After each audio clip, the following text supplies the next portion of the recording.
Surat apa yang dibaca oleh Nabi?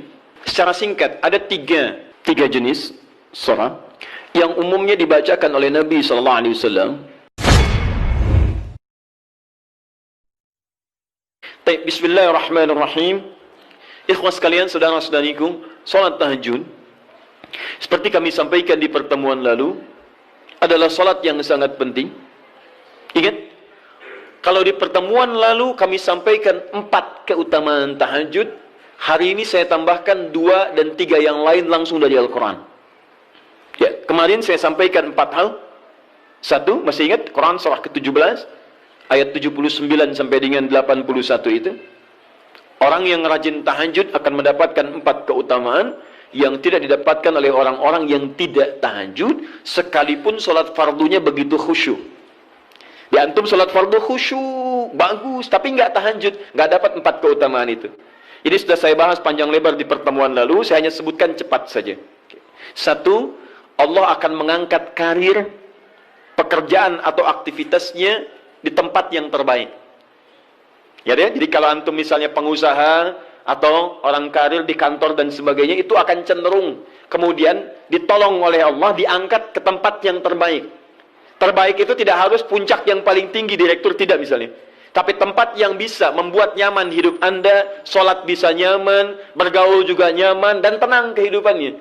Mungkin level Anda nggak sampai puncak ya direktur utama, mungkin direktur 1, 2 gitu ya. Tapi Anda dijauhkan dari hal-hal yang maksiat, dijauhkan. Sholatnya enak, punya ruangan nyaman dan sebagainya. 2, Allah akan bimbing setiap ahli tahajud. Allah akan bimbing sehingga menjalani awal pekerjaannya dengan begitu mudah. Wa rabbi adkhilni mudkhala sidqin. Ya Allah, tolong bimbing saya supaya mengawali pekerjaan dengan cara yang benar. 3, awas hati-hati. Anda memang posisi tinggi, sekarang dapat proyek. Apakah setiap yang dapat proyek menjalani pekerjaannya dengan benar? Belum tentu. Jangan tinggi-tinggi lah. Maaf ya, apakah orang tua yang sekarang menyekolahkan anaknya ke tempat belajar menjalani awalnya dengan benar? Hati-hati ya Bu ya, Pak. Bapak Ibu menyekolahkan anak dengan awal yang salah, maka memberikan jalan keburukan ketika dia belajar. Saya katakan, jangan pernah Anda masukkan anak Anda ke sekolah dengan menyogok. Bayar sekian supaya masuk, menyalahi aturan. Kalau awalnya sudah salah, bagaimana anak Anda bisa belajar dengan benar? Mustahil mendapatkan sesuatu yang tidak baik. Yang baik itu mustahil didapatkan. 3, wa akhrijni mukhrajas sidqin. Allah berikan jalan keluar terbaik dari persoalan yang dirasakan. Di ahli tahajud itu setiap punya masalah, bukan nggak dapat masalah ya, bukan tidak bermasalah hidupnya. Dia mendapat ujian juga. Cuman sebelum diuji, diringankan masalahnya. Sehingga seakan-akan nggak punya masalah. Padahal sama dengan yang lain, cuma saat akan dia lalui, Allah ringankan persoalannya sehingga mudah dilalui. Dan yang keempat ini yang hebat. Ya, waj'alni min ladunka sultanan nasira. Allah akan tolong langsung orang ini ketika ada lingkungan sekitar yang akan menyakiti atau menjahilinya. Kalau diisengi orang, diganggu orang dan sebagainya, ini orang-orang seperti ini langsung mendapatkan perlindungan dari Allah Subhanahu wa taala. Ada satu kali, ini kisah nyata, seorang saleh ahli tahajud, sampai saking ahli tahajudnya tidak ingin meninggalkan kebiasaan ini. Ini sangat nyata kisahnya dan tidak mengarang. Satu kali Pak, kemudian malam-malam dia perjalanan dengan rombongan. Apa yang kemudian mendengar suara dan menyaksikan kebiasaan dia. Anda tahu apa yang terjadi? Dan itu apa yang dilakukan? Kabur. Udah gak panjang pikirnya, kabur ya kan? Tapi sekarang lihat apa yang beliau sampaikan. Begitu datang harimau itu, perhatikan ahli tahajud ini. Dia ingat dengan janji Allah. Dia ingat dengan janji Allah. Perhatikan baik-baik ya. Kalau Anda sudah punya kebiasaan Qur'ani dalam jiwa Anda, maka ayat itu akan hadir membimbing Anda dalam setiap kesulitan Anda. Apapun itu. Nabi Yusuf dekat dengan Allah. Ketika digoda muncul ayatnya. Laula ra'a burhana rabbi. Kalau bukan melihat petunjuk dari Rabbnya, niscaya ada sesuatu yang buruk terjadi kepadanya. Tapi Allah jaga beliau. Lihat baik-baik teman-teman. Begitu melompat harimau itu, kemudian dia katakan dalam jiwanya. Lihat kalimatnya. Ya khalqallah. Hei makhluk Allah. Dia tidak katakan ya namar, hei harimau, tidak. Kalau disebutkan harimaunya, menunjuk pada zatnya. Tapi dia lekatkan makhluk ini kepada penciptanya. Hei makhluk Allah. Ya khalqallah, hei makhluk Allah. Jika saya memang rizki yang telah Allah tetapkan untukmu pada saat ini, maka saya ridho untuk engkau makan, silakan. Tidak ada masalah. Kalau Allah tetapkan saya sebagai rizki untukmu pada saat ini, silakan. Tapi kalau saya bukan menjadi rizki yang telah Allah tetapkan untukmu pada saat ini, maka jangan coba-coba ganggu ibadahku hari ini. Lihat kalimatnya, bukan jangan makan aku. Ingat, bukan jangan makan aku. Jangan coba-coba ganggu ibadahku saat ini, atau aku akan mohonkan pada Allah penciptamu untuk menghancurkan engkau saat ini juga. Perhatikan, dia minta jangan ganggu tahajudnya, bukan jangan makan dirinya. Apa yang terjadi ketika dikaitkan dengan ayat perlindungan tentang tahajudnya, maka tiba-tiba harimau ini pergi meninggalkannya, mengaum sekali langsung pergi. Anda bisa bayangkan, bisa nggak malam-malam begitu Anda sholat, tiba-tiba ada nyamuk misalnya, kan banyak tuh. Begitu Anda mulai disengat oleh nyamuk, diambil, Anda katakan, hei nyamuk, kalau ini memang rizki yang telah Allah tetapkan untukmu saat ini, sedot sebanyak-banyaknya, saya ikhlas. Tapi kalau bukan, jangan coba-coba ganggu saya. Atau saya mohonkan kepada Allah pencipta untuk menghancurkan kau saat ini juga. Masya Allah. Kira-kira apa reaksi nyamuk? Makin banyak kayaknya. Coba cek. Berarti chemistry-nya harus lebih dibangun lagi. Tingkatkan. Itu waj'alni min ladunka sultanan nasira. Nah, maka teman-teman sekalian, dari 4 ini, kemudian Nabi menguatkan tentang itu sampai muncul ayat-ayat khusus dari Al-Quran untuk memberikan jaminan-jaminan. Ini tambahannya. Yang kelima, ini yang belum saya sampaikan pertemuan lalu. Kelima, salat tahajud itu adalah kebiasaan ahli surga saat di dunia. Jadi kalau Anda ingin melihat ahli surga yang hadir di dunia, salah satunya lihat kebiasaan salat malamnya. Bukan nonton bola. Dan tidak dikalahkan oleh bola. Dia nggak peduli. Mau Kroasia menang 2-1 lawan Inggris, dia nggak peduli. Ya, mau Prancis menang 1-0 lawan Belgia, dia nggak peduli. Pokoknya terserah. Yang penting juaranya Prancis misalnya, gitu kan? Tidak. Dia nggak peduli. Mau siapapun nggak ada masalah. Dan tidak dikalahkan. Jadi kalau Anda ingin melihat kebiasaan ahli surga saat di dunia, lihat kebiasaan malamnya. Kalau dia bangun dan mengalahkan semua kebiasaan malam ahli dunia, maka itulah ahli surga. Salah satu kebiasaannya. Ya, kalau nanti turunan dari tahajud yang muncul, nanti saya terangkan. Yang berhasil tahajud, ciri-cirinya begini. Jadi jangan dilihat setiap yang malam sholat, itu disebut ahli tahajud. Belum tentu, ada ciri-cirinya. Tapi ciri yang pertama, yang melekat kuat, kelihatan nampak, pertama adalah, ciri ahli surga, dia memiliki kecenderungan untuk sering bangun malam. Dalilnya Quran surah ke-51, ayat 15, sampai dengan ayat ke-17-nya. Innal muttaqina fi jannatin wa 'uyun. Sungguh di antara orang takwa itu nanti akan ada yang mendapatkan hadiah taman surga. Apa keistimewaannya? Akhidhina ma atahum rabbuhum innahum kanu qabla dzalika muhsinin. Sungguh kebiasaan mereka itu saat di surga, keutamaan surga, taman surga ini, mereka akan langsung mendapatkan semua kenikmatannya dari Allah langsung. Kalau surga lain diberikan lewildanun mukhalladun, pelayan surga. Di kalau antum ikhwan oleh bidadari surga, yang akhwat oleh pangeran-pangeran surga. Ganteng cantiknya nggak usah dibayangkan, tak terlukiskan. Ada hurun in, ada seperti mutiara, ada seperti berlian. Oh, indah sekali. Dan kata Nabi, "Ma la 'ainun ra'at wa la udhunun sami'at wa la khatara 'ala qalbi bashar." Ya, enggak pernah dilihat di bumi. Dia mengantarkan bi aqwabi wa abariq wa ka'sin min ma'in, bawa gelas-gelas yang berleburan mutiara, emas dan sebagainya. Enggak seperti ini, enggak ada merek Akhir TV di sana nanti, ya. Semuanya indah. Tapi enggak terbayang. Tapi taman surga tidak. Allah langsung yang berikan tanpa perantara. Kun fayakun. Enggak usah dibayangkan, laisa kamitslihi syai'. Ada seketika. Tapi yang hebat, apa kebiasaan ini? Kata Al-Quran langsung, ini Allah yang mempersaksikan. Innahum kanu qabla dzalika muhsinin. Mereka itu ahli ihsan saat di dunia. Ayat 17-nya, kanu qalila minal laili ma yahja'un. Mereka itu malamnya sedikit tidurnya. Jadi punya kebiasaan bangun malam. Jadi kalau Anda, ini cara memahami ayat itu begini. Cara memahami ayat seperti ini, jangan mencari orang lain. Anda sendiri yang jadi bagian dari ayat itu. Jadi itu diinformasikan pada kita sebagai tawaran, kita mau nggak berniaga dengan ayat itu? Mau nggak menjadi bagian dari ahli surga itu? Jadi jangan sibuk mencari kebiasaan orang. Kenapa Anda tidak membiasakan diri jadi bagiannya? Ya, jadi coba cek dari keluarga. Ada nggak sudah jadi bagian dari ahli surga di keluarga Anda? Sekarang pulang ke rumah, coba lihat dari sekian orang yang ada di rumah berapa yang bangun? Mula-mula cuma 2 orang, menikah suami istri belum bangun. Allah kirimkan anak, belum bangun. Sudah ada cucu, belum bangun. 10 orang di rumah, nggak ada yang bangun. Masa satu pun nggak ada yang jadi ahli surga? Coba. Makanya karena saking tingginya ayat ini, Nabi sampai membangunkan istrinya. Membangunkan menantunya. Membangunkan anaknya Fatimah Az-Zahra. Menantunya Ali bin Abi Thalib. Dibangunkan oleh beliau, ayo bangun, bangun, bangun. Saking inginnya keluarga Nabi terpancar cahaya surga sejak mulai di dunianya. Teman-teman pulang ke rumah ya. Coba lihat tuh. Anak-anak yang di pesantren kalau pulang dan sebagainya, malam bangun gak dia? Coba biasakan. Bangun, bangun, bangun. Dan Anda akan rasakan hal yang sangat berbeda. 2. Tadi tambah 1 ya. Berarti 5. Sekarang yang ke-6. Orang-orang yang rajin bangun malam.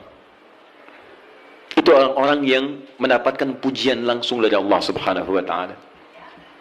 Jadi kalau Anda ingin melihat orang yang dipuji Allah, itu lihat orang yang sering bangun malam. Tahajud.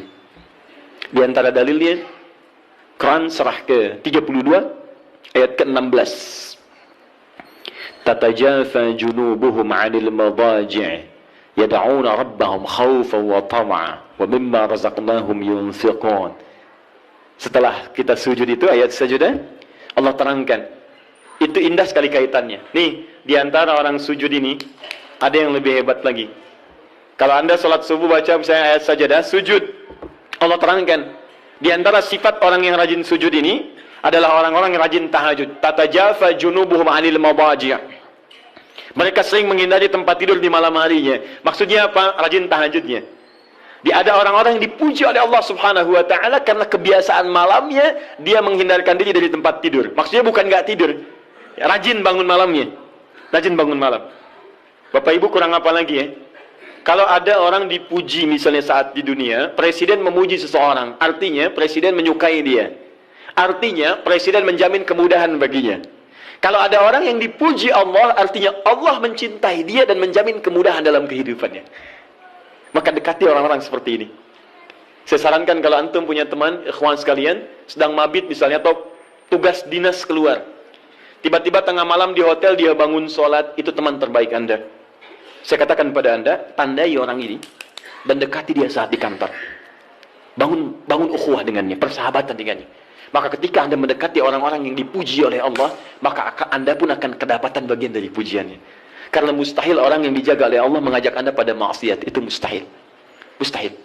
Sama teman-teman yang masih di kampus, kalau malam-malam misalnya di asrama atau pulang tiba-tiba ada orang-orang yang kelihatan sholat malam, dekati orang ini.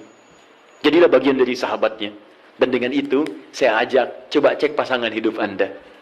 Jangan-jangan selama ini, Anda berdua belum mendapati sesuatu yang terbaik. Kalau ibu ingin suaminya dipuji oleh Allah Subhanahu wa ta'ala, maka bangunkan malamnya supaya dia sholat. Kalau Anda, istri Anda ingin dipuji oleh Allah Subhanahu wa ta'ala, bangunkan malamnya supaya dia sholat. Dan kalau bisa keduanya kompak. Pernah kan saya sampaikan di pertemuan lalu, Nabi menyampaikan, lihat rahimallahu ra'an atau rajulan. Allah merahmati seorang lelaki. Kemudian yang bangun di pertengahan malam dia sholat. Lantas membangunkan istrinya. Dan mencipratan air di wajah istrinya supaya dia bangun menunaikan sholat malam. Seperti Allah merahmati seorang istri. Yang bangun di malam hari untuk sholat. Kemudian dia mencipratan air di wajah suaminya supaya bangun untuk sholat. Saking tingginya mendapatkan pujian Allah. Sampai kata Nabi SAW, ayo bangunkan istrimu sekalipun kau cipratkan air di wajahnya. Tapi mohon izin Bu ya. Maksud hadis itu, kalau sudah ada komitmen dan rencana bangun di malam harinya. Nggak ada ya? Bukan ibu ngaji sekarang, suami nggak hadir. Terus dengar itu, terus nggak punya rencana. Aduh, saya pengen suami dipuji Allah. Masya Allah, malam-malam segayung Pak. Mama kenapa? Hadis Nabi Pak. Oh, hadis Nabi. Aduh, siapa yang ngajarin? Itu yang repot. Paham ya? Baik, sudah yang terakhir. Ini menunjuk pada keutamaan tahajud. Kemarin 4, saya tambahkan jadi 3. 1, masih ingat tadi yang pertama apa? Allah Subhanahu wa ta'ala menjamin ia sebagai ahli surga, kebiasaan yang ada di dunia. Yang kedua, Allah memuji orang ini. Dan yang ketiga, tahajud itu kebiasaan orang soleh yang ditekankan oleh Al-Quran dan hadis Nabi SAW. Kebiasaan orang-orang soleh. Jadi, kalau yang pertama ahli surga, kedua dipuji Allah, yang ketiga langsung dikuatkan orang-orang soleh. Dan orang-orang soleh itu, mohon izin ya, maaf, orang soleh itu tempatnya saat di surga, itu sesurga dengan semua nabi. Semua nabi dan rasul. Ayatnya ada di Quran surah keempat An-Nisa ayat 69. Paling kanan di pertengahan. وَمَنْ يُطِعِ اللَّهَ وَرَسُولَهُ فَأُولَئِكَ مَعَ الَّذِينَ أَنْعَمَ اللَّهُ عَلَيْهِمْ مِنَ النَّبِيِّينَ وَالصِّدِّيقِينَ وَالشُّهَدَاءِ وَالصَّالِحِينَ وَحَسُنَ أُولَئِكَ رَفِيقًا. Siapa yang mau menaati Allah dan Rasul-Nya, maka dia bisa sesurga dengan orang-orang yang telah Allah berikan jaminan nikmat surga untuk mereka. Di antara mereka para nabi, awas, para syuhada, siddiqin, orang-orang jujur, wassalihin, orang-orang saleh. Ini syahidnya di ayat ini bahwa orang-orang saleh akan sesurga bersama semua nabi. Saya pernah katakan pada Anda, kalau beberapa nabi saja, maka bahasa Arabnya bukan nabiyin, tapi anbiya. Anbiya. Karena itu ada surah ke-21, surah Al-Anbiya. Di situ dikisahkan beberapa nabi saja. Puncaknya di Quran surah 21 ayat 83 sampai 90. Di situ ada kisah Nabi Zakaria, kisah Nabi Yunus, kisah Nabi Ayub dan sebagainya. Anda bisa baca itu, ada turunan para nabi, tapi tidak semua nabi dikisahkan. Tapi kalau Anda ingin sesurga dengan semua nabi tanpa kecuali, maka Anda kerjakan sebagai orang soleh saat di dunia, ada peluang mendapatinya. Nah, ciri orang soleh yang ditekankan itu, dia adalah orang-orang yang rajin. Ayat kedua, wa minal laili fasjud lahu wasabbih. Tapi sebagian malam cari waktu untuk banyak bersujud kepada Allah dan memperbanyak tasbih kepadanya. Di antara makna tasbih dan sujud itu adalah tahajud. Dari mana taunya tasbih dan sujud bagian dari tahajud? Itulah nanti yang akan kita bahas tentang sifat salat tahajud Nabi dalam pertemuan yang sekarang. Baik, sekarang kita mulai materi intinya. Tadi muqaddimah, ya. Baik. Bismillah.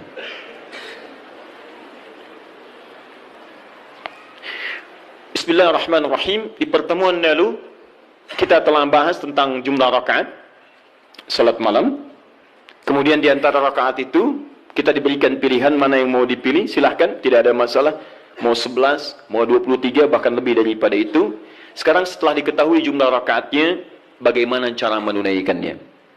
Baik.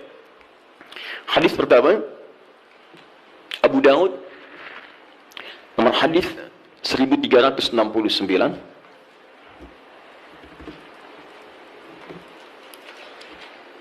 Kita ambil dua hadis dulu barangkali. Bismillah. Satu, hadis riwayat Abu Daud. Masih ingat ya? Abu Daud nama aslinya Sulaiman dari Sijistan, dikenal dengan Sulaiman As-Sijistani. Dia rawinya Ibn Abbas radhiyallahu ta'ala anhuma. Baik. Yang kedua, bisa diambil di Al-Bukhari.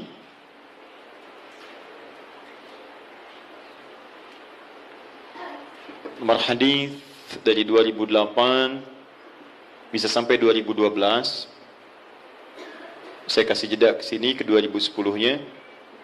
Ini kebiasaan dengan Sayyidah Aisyah, ke sini dengan Sayyidina Umar bin Khattab radhiyallahu taala anhu. Tiga, bisa diambil hadis riwayat Muslim nomor hadis 763. Kita ambil tiga dulu karena waktu kita agak terbatas hari ini.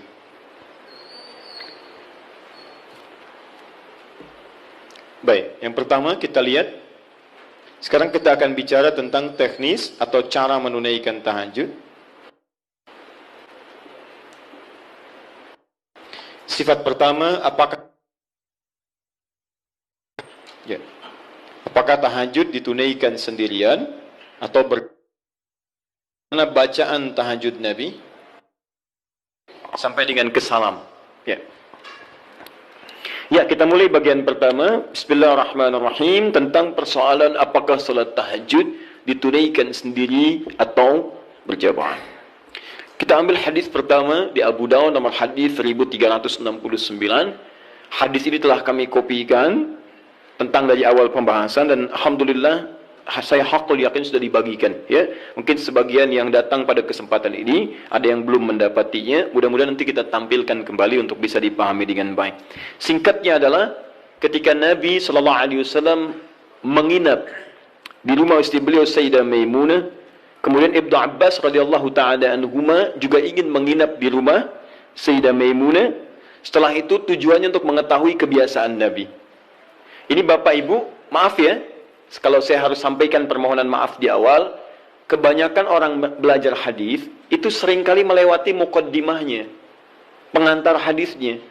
Hanya langsung ingin tahu poin-poinnya aja isinya seperti apa. Padahal pengantar hadis itu memberikan inspirasi pada kita membentuk karakteristik seperti orang-orang baik di masa lalu. Jadi saya sarankan kepada Anda, kalau Anda belajar hadis, kemudian ingin Anda bahas, ada dua hal penting di hadis itu. Satu sanad, dua matan. Sanad itu adalah singkatnya silsilah periwayat hadis yang meriwayatkan hadis itu sampai pada kita. Siapa yang meriwayatkan hadisnya? Pelajari kenapa dia bisa meriwayatkan hadis, apa kebiasaannya. Yang kedua matan. Matan itu isi hadisnya. Nah sekarang lihat baik-baik ya. Ibnu Abbas ini yang meriwayatkan hadis kita ini, yang sampai kepada kita. Siapa Ibnu Abbas ini? Ini masih kecil anaknya. Ya, anaknya Abbas. Abbas punya dua anak laki-laki, satu Fudail, kedua Abdullah. Abdullah ini ketika dilahirkan, suasananya lahir tumbuh di akhir-akhir kehidupan Nabi sallallahu alaihi wasallam. Jadi masih kecil. Nabi meninggal dunia wafat usianya masih 13-14 tahun. Tapi ingat betul, Abdullah kecil ini diinvestasikan oleh orang tuanya untuk belajar pengetahuan dari Nabi sallallahu alaihi wasallam. Di Abbas ini visinya dalam, beliau itu pengusaha apa? Pengusaha, sebelum masuk Islam itu ahli riba, rentenir pada saat itu. Bahkan riba yang dibebaskan pertama kali, ayat riba yang turun untuk membebaskan ribanya Abbas. Dibebaskan, begitu keluar dari jerat-jerat yang buruk itu, usahanya meningkat jadi kaya. Tapi hebatnya, status kekayaannya tidak melunturkan visi hidupnya untuk mendekatkan anaknya dekat dengan Nabi SAW. Jadi tidak menghalangi Anda boleh jadi direktur apapun silahkan. Direktur A, direktur B, pengusaha A, pengusaha B, nggak jadi masalah. Tapi masa iya sih dari sekian anak Anda nggak ada yang hafal Quran? Anda harus punya cita-cita. Nih saya bekerja di sini, saya belum hafal Quran, tapi anak saya dia mesti hafal.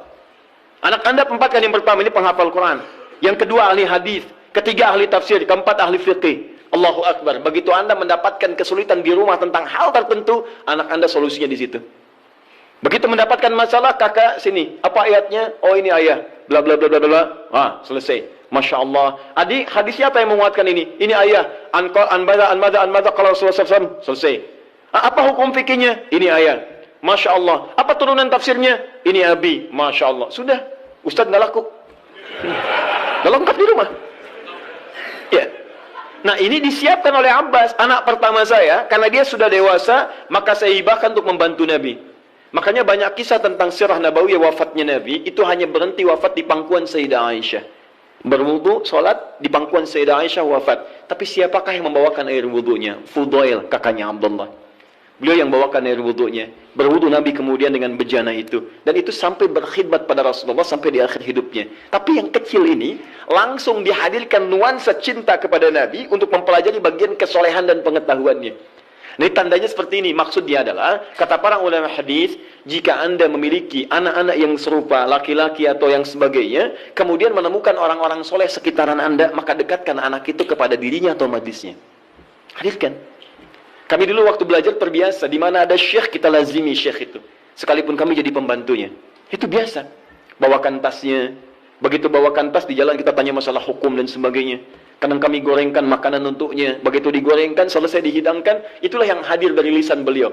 Kalau Rasulullah SAW, Rasulullah SAW bersabda, jika kamu menghidangkan makanan begini, wah datang kepada kita tuh.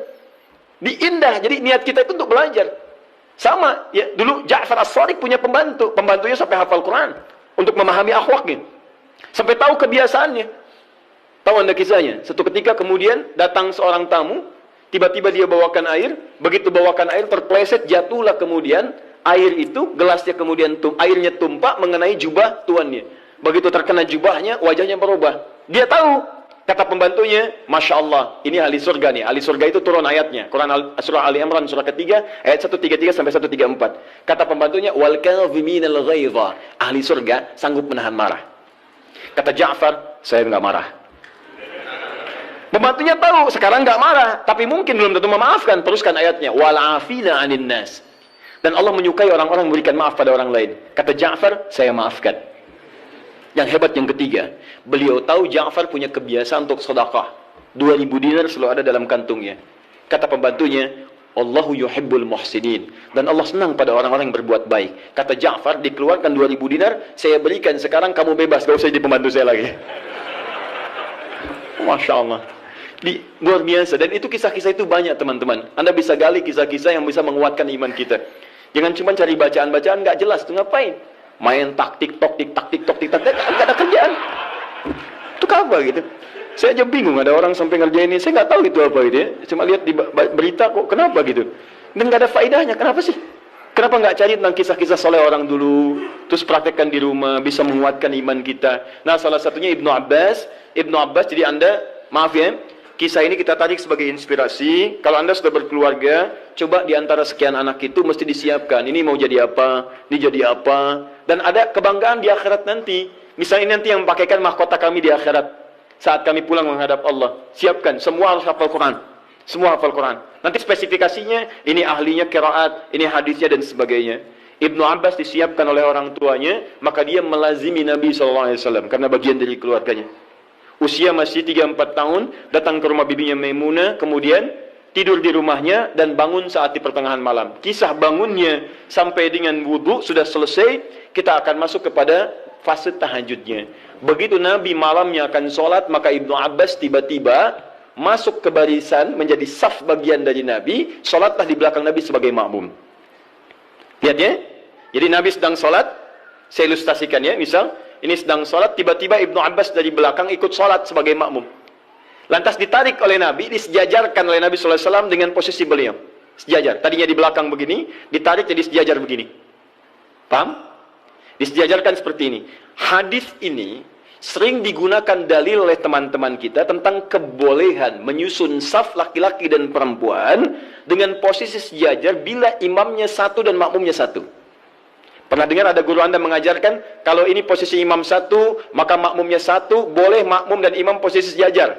Tidak ada yang lebih, baik imam maju sedikit atau makmum mundur sedikit. Tapi sejajar, persis sama semua. Pernah dengar ini? Nah, hadisnya hadis ini yang digunakan dalilnya. Apa Nabi mengajarkan tahajud? Saya mau tanya pada Anda. Kalau Nabi imam, Ibnu Abbas makmum, ada 2 orang, sholatnya sholat tahajud malam dilakukan, kemudian satu imam, satu makmum, itu jamaah bukan? Jamaah, karena syarat sholat berjamaah minimal terdiri dari 2 orang. Satu imam, yang satu lagi makmum. Maka kita sepakati dulu yang pertama.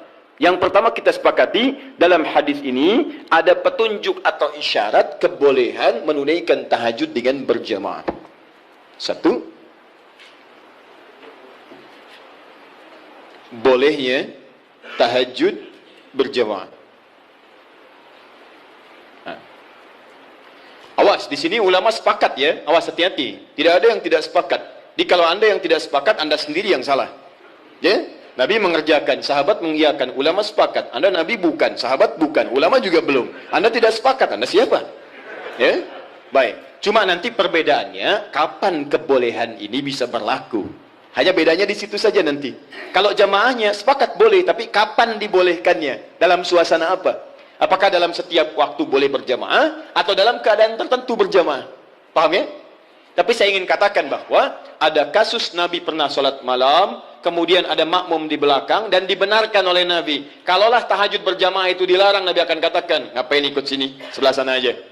Ya, misal. Atau, ini jangan berjamaah, ini tidak benar, yang bagus sendiri-sendiri aja. Ya, atau, ngapain ikut, bid'ah. Ya, tidak ya, baik, tidak. Tapi Nabi akan katakan, kamu sebelah sana, saya sini.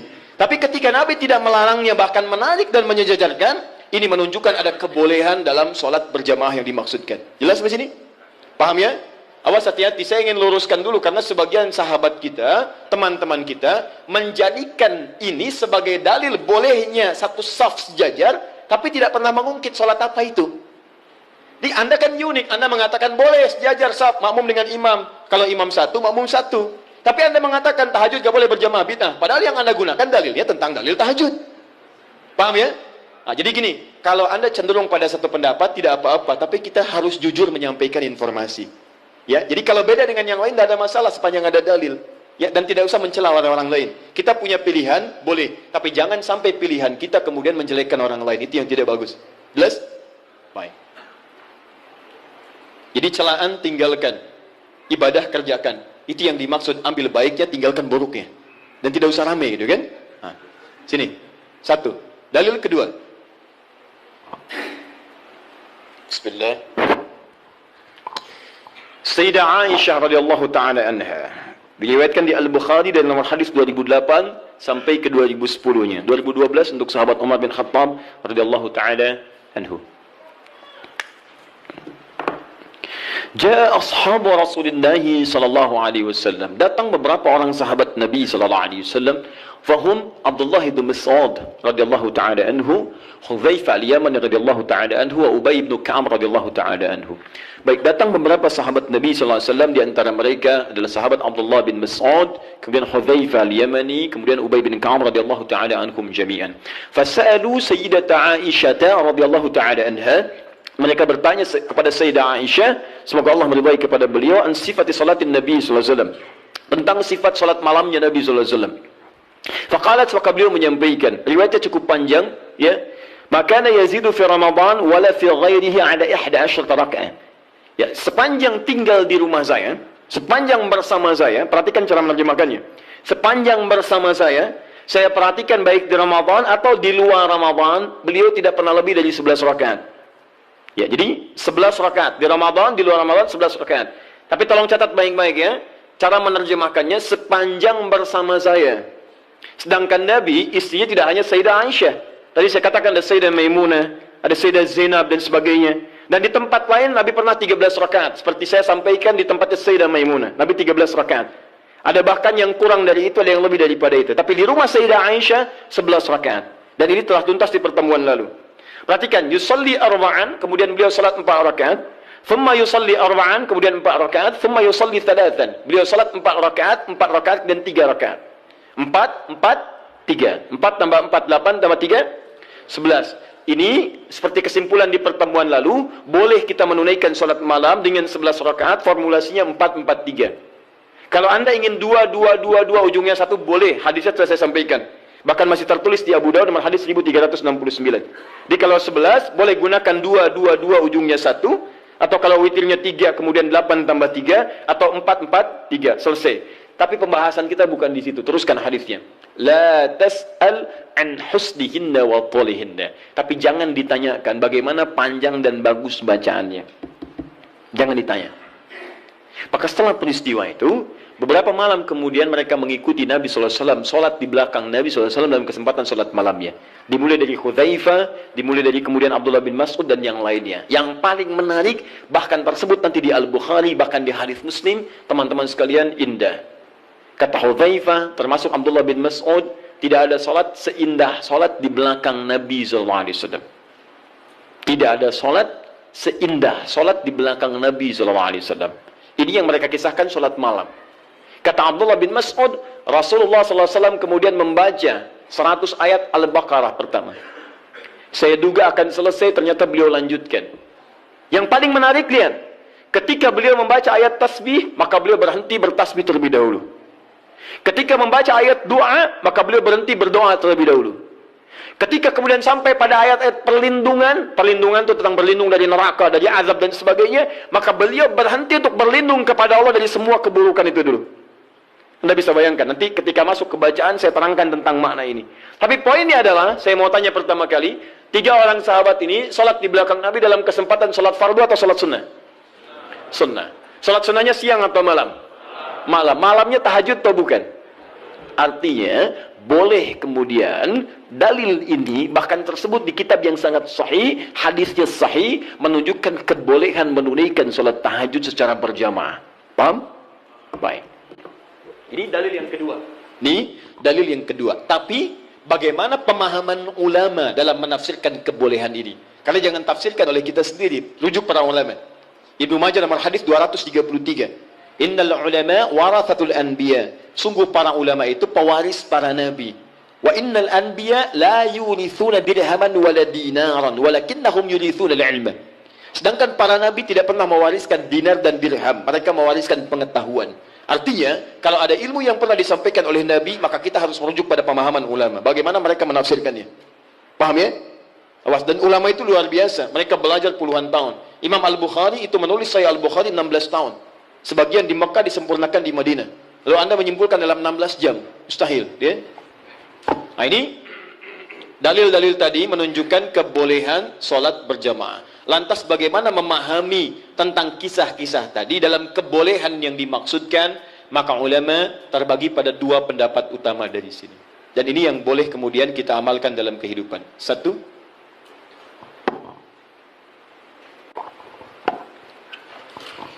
pendapat pertama menyampaikan hadis yang menunjukkan dibenarkannya salat tahajud berjamaah dan memberikan hukum bolehnya berjamaah menunaikan tahajud. Kata ulama yang pertama, menunjuk pada kondisi yang khusus. Jadi bukan kondisi biasa. Artinya jika kondisi ini ada, maka yang terbaik Anda tunaikan berjamaah. Tapi kalau kondisi dimaksud tidak ditemukan, maka sendirian itu lebih utama. Apa kondisinya? Satu, memberikan tuntunan atau pelajaran bagi orang yang belum terbiasa menunaikan tahajud. Belum biasa dia. Ya, belum ada kebiasaan pada dirinya. Ini menunjuk pada hadisnya Ibnu Abbas radhiyallahu taala anhuma. Kan ini baru pertama kali berkunjung kan ke rumah bibinya Sayyidah Maimunah, kemudian tiba-tiba salat di belakang Nabi, oleh Nabi ditarik, diajarkan bagaimana caranya menunaikan salat malam, kekhusyuannya dan sebagainya. Jadi kalau Anda misalnya dalam kondisi ingin membimbing orang-orang tertentu, misal di rumah suami ingin membimbing dengan istri atau membiasakan dengan anak-anak yang belum terbiasa salat malam, ya, tiba-tiba anak Anda beranjak misalnya jadi semakin dewasa, sudah baligh, Anda ingin bangunkan malam hari, jangan biarkan dia sendiri. Khawatirnya karena belum terbiasa, belum mengerti cara menunaikan salat malamnya. Paham ya? Tiba-tiba Allahu Akbar, rakaatnya kencang, alhamdulillah sedang tahajud. Lama nggak keluar bunyinya, lama-lama ketahuan tidur di sejadah, gitu kan? Nah, karena belum terbiasa. Ya, Allahu Akbar, baca surat, sudah baca surat, ruku Allahu Akbar, begitu sami Allahu liman hamidah, kedengaran dari samping, gol, ya, berubah suasana hidupnya. Salatnya ditinggalkan, kemudian langsung update status, itu kan repot juga. Ya, kekinian karena belum terbiasa menunaikan dia. Maka seperti Nabi membimbing Ibnu Abbas radhiyallahu taala anhuma, Anda boleh hidupkan saat di rumah, anak Anda bangunkan. Yuk bangun yuk. Malam kita tahajud. Kenapa Pak mesti tahajud? Kan kita udah banyak sholat. Misalnya, sayang, Allah menjamin kalau kita tahajud, kita sekeluarga masuk surga.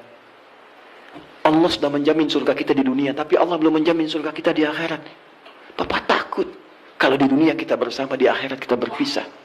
Alhamdulillah, tidak ada yang bisa menyatukan kita kecuali amal soleh kita. Yuk bangun. Tolong papa mama supaya memudahkan hizab saat di akhirat. Bangun. Kenapa Pak mesti bangun? Kan capek. Sayang, justru ketika kamu sholat sekarang, hidup kita besok akan dimudahkan oleh Allah. Allah sudah berjanji, kalau kita bangun malam ini, maka pekerjaan kamu besok akan mudah. Sekolah kamu akan mudah, pelajaran kamu akan mudah, dan seterusnya. Maka teman-teman cari aura-aura positif untuk menghidupkan itu. Bangun malam, itu indah.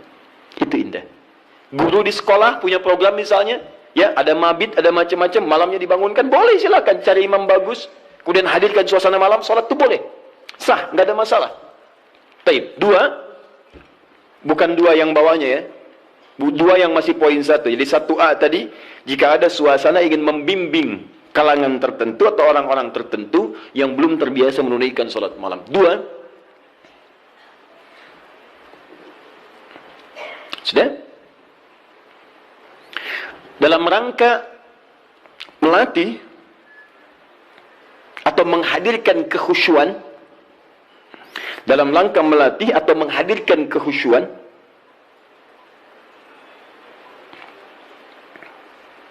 juga menyempurnakan hafalan Al-Quran. Melatih, menghadirkan kekhusyuan, juga menyempurnakan hafalan Al-Quran. Ini kebolehan ini diikat pada suasana yang kedua ini. Contohnya tadi peristiwa beberapa sahabat tadi. Ya, mereka biasa salat malam. Cuman ingin bertanya bagaimana salat malamnya Nabi. Ingin merasakan kehusyuan tersendiri. Dimaksudnya pengalaman itu nanti bisa dibagi dengan sahabat lain ketika mengimami. Visi sahabat begitu Pak, Bu. Di sahabat-sahabat ini kadang ngejar Nabi supaya bisa diamalkan lagi dalam kesempatan lain. Misal Mu'adz bin Jabal itu ngejar Nabi. Bagaimana sifat salat fardunya. Begitu mendapati kebiasaan Nabi, oh Masya Allah. Begitu Mu'adz salat di belakang Nabi, Allahu Akbar. Salat isya'nya teman-teman sekalian, itu sampai Al-Baqarah 100 ayat. Baru kemudian selesai salam. Begitu mendapatkan pengalaman itu, Mu'adz kemudian pergi ke tempat beliau, jadi imam. Saat jadi imam, beliau imami persis sama dengan cara mengimami Nabi. Isya'nya Al-Baqarah, rakaat pertama 100 ayat. Rakaat kedua 100 ayat yang lainnya. Jadi selesai kemudian salat isya 200 ayat paling minimal. Kadang-kadang selesaikan Al-Baqarah. Begitu lihat makmum ke belakang, mulai berkurang. Kata Mu'adz, munafik nih orang-orang, nggak mau salat dengan saya. Karena tanda orang munafik salah satunya adalah malas menunaikan salat isya dan salat subuh. Keberatan para sahabat yang disebut munafik oleh Mu'adz. Kami tidak munafik, diadukan pada Nabi. Begitu diadukan, Mu'adz dipanggil. Mu'adz, kenapa? Ya Rasulullah, saya imami mereka salat malam, salat isya. Mereka tiba-tiba menghilang. Ada yang lemas, ada yang tidak ikut. Mereka munafik, bukan kata Anda munafik orang-orang malas salat isya? Lalu ditanya oleh Nabi, kenapa kalian tidak ikut salat dengan Mu'adz? Ya Rasulullah, bukan kami nggak ikut, cuman kepanjangan. Kami udah kerja begini capek, diimamin begini, kami juga capek katanya. Nah, itu zaman Nabi sudah ada. Sudah ada sebagian seperti itu. Maka kata Rasulullah, kenapa Mu'adz kamu terlampau panjang? Kata Mu'adz, ya Rasulullah, saya akan ikut Anda. Anda ingin saya begini, saya praktekkan. Tapi Nabi perhatikan, lebih pintar, karena Allah berikan bimbingan. Ya Mu'adz, perhatikan baik-baik. Saya baca panjang, karena makmum saya itu kamu. Tapi kamu baca panjang, makmum kamu mereka. Tidak sama. Kalimat itu yang di-copy paste oleh sahabat Ali bin Abi Thalib ketika kemudian disoal oleh masyarakatnya pada saat itu. Kata rakyatnya, Ali, kenapa pemerintahan kamu banyak masalah? Pemerintahan pada masa Utsman tidak begini. Umar lebih bagus daripada ini. Abu Bakar lebih bagus lagi. Pemerintahan kamu banyak masalah. Kata Ali, waktu Abu Bakar, Umar, Utsman, rakyatnya saya. Tapi waktu saya, rakyatnya kalian. Itu masalahnya. Paham ya? Baik. Nah, yang tiga sahabat tadi, Abdullah bin Mas'ud radhiyallahu ta'ala anhu, kemudian Ubay bin Ka'ab dan Hudzaifah al-Yamani, itu mencoba merasakan kehusyuan salat di belakang Nabi, supaya aura khusyuk itu bisa dipraktekkan sekalipun sedang salat sendirian. Berapa lama sih salat Nabi itu? Berapa panjang? Penasaran kok disebutkan panjang aja, jangan tanya panjangnya, saya pengen ikut. Berapa lama sih? So, seperti apa bacaannya? Itulah yang kemudian mereka dapatkan dan diabadikan oleh Imam An-Nawawi. Antum beli kitab At-Tibyan. Saya ada beberapa yang bahasa Arab, seingat saya yang di terbitan Darul Kutub Al-Islamiyah warna merah marun, itu halaman 37, paling kanan sebelah atas, paragraf pertama dari 1 sampai 3. Itu teman-teman sekalian. Kata Imam An-Nawawi, sepeninggal Nabi, semua sahabat Nabi yang profesi apapun, maaf ya, yang pedagang, yang pengusaha, yang birokrat, yang diplomat, itu tidak pernah meninggalkan kebiasaan sholat malam dan kebiasaan mereka sampai khatam Al-Quran.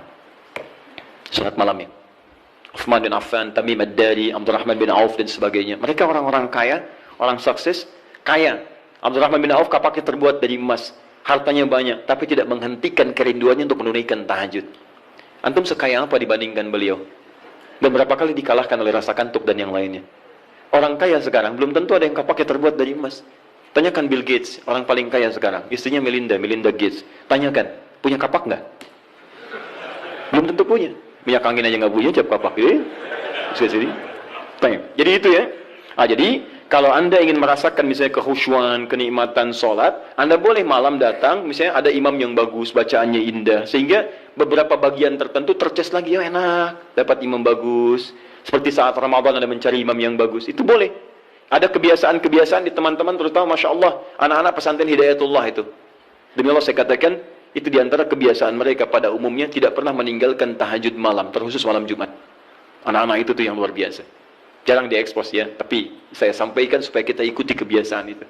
Antum boleh misalnya satu malam cari waktu, terus imam yang bagus, sholat tiba, supaya mendapatkan kehusuan tersendiri, itu sah dilakukan. Seperti para sahabat pernah melakukan. Dalilnya ini, hadisnya sahih, dibenarkan oleh para ulama, dan sah hukumnya. Ini kata para ulama yang pertama, dibolehkan salat tahajud berjamaah dalam konteks ini saja. Ini yang tekstual. Di luar ini, kerjakan masing-masing. Jelas sampai sini? Baik. Yang kedua, berpendapat para ulama, hadis ini menunjukkan kebolehan mutlak berjamaah. Tak perlu diikat oleh kondisi. Artinya kalau mau jamaah, jamaah aja. Kalau enggak, bolehnya mutlak. Kenapa? Karena Nabi pun tidak memberikan petunjuk syarat khusus. Nabi tidak pernah mengatakan, boleh tahajud kalian kalau ada keperluan aja, atau kalau ingin menghadirkan kehusyuan. Kalau tidak, ya sudah, nggak usah. Maka ulama yang kedua mengatakan, sepanjang tidak dikhususkan, maka jangan jadikan yang umum itu kemudian ditaksis jadi hukum umum, jadi hukum khusus. Yang kedua mengatakan, dari sini tahajud boleh mutlak berjamaah. Artinya kalau ingin jamaah, jamaah. Kalau tidak, nggak apa-apa. Paham di sini? Jadi kalau yang pertama mengikat dengan dua kondisi tadi, kalau tidak ada itu nggak usah berjamaah. Kemudian yang kedua mengatakan ingin sendirian boleh, ingin berjamaah boleh, dan bolehnya boleh mutlak. Artinya kalau ingin silahkan, tidak silahkan. Suami istri bangun malam, pengen tahajud berjamaah boleh, silahkan. Pengen masing-masing, nggak ada masalah. Jelas sampai sini? Tidak harus menunggu dua kondisi ini. Kalau ingin bangun bersama-sama, bangun, sholat berjamaah, sah hukumnya. Paham?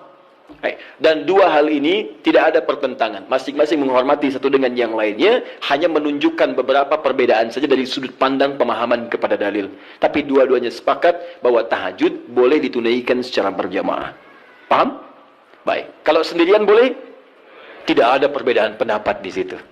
Jadi jangan Anda katakan, bolehkah sholat tahajud sendirian? Terdapat perbedaan pendapat ulama di situ. Anda yang beda di situ. Paham ya? Baik, satu, selesai masalah kita. Ustadz cenderung yang mana? Dua-duanya hampir sama. Apa yang mau didebatkan? Dua-duanya hampir sama. Toh mustahil orang-orang berjamaah kalau nggak ada dua keperluan itu. Silakan cek. Pada umumnya ketika berjamaah kan dua itu. Kalau imam tidak memberikan contoh cara tahajud yang benar, yang kedua ingin mendapatkan kekhusyuan dalam sholat. Hampir tidak ada yang lainnya. Silahkan cek, hampir tidak ada yang lain. Karena itu saya kira ini sedikit bersamaan, hanya beda dalam ungkapan saja. Baik ya? Baik. At-tasmiyah la yughayyirul musamma. Beda nama kadang-kadang tidak menunjukkan perbedaan dari objek yang dibicarakan. Apa bedanya gedang dengan pisang? Sama, beda. Kalau bahasa Indonesia, gedang itu, bahasa Sunda pepaya, dan pisang itu cau. Baik ya. Nah, tapi kalau di Jawa disebut gedang itu pisang. Bendanya sama, menunjuk pada benda yang sama, hanya ungkapan yang berbeda. Baik, masalah kedua. Ini terakhir.